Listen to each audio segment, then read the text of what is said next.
तर संजय राऊतांकडून मुंबईतल्या पराभवाचं खापर हे एकनाथ शिंदेंवर फोडण्यात आलंय। एकनाथ शिंदेंचा थेट जयचंद असा उल्लेख त्यांनी केलाय आणि शिंदे जयचंद झाले नसते तर भाजप जिंकली नसती।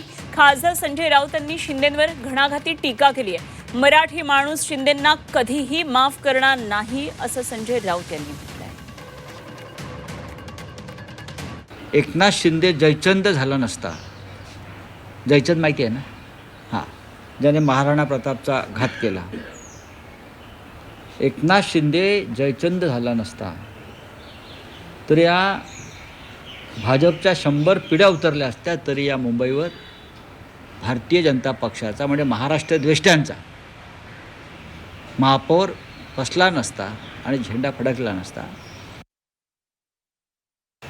हिंदुहृदय सम्राट शिवसेना प्रमुख बाळासाहेब ठाकरे यांच्या जन्मशताब्दीचं वर्ष 23 तारखेला सुरू होतं आहे आणि त्या वर्षामध्ये तुम्ही मराठी माणसाशी बेईमानी केली आहे, गद्दारी केली आहे आणि या बाळासाहेबांच्या मुंबईत तुम्ही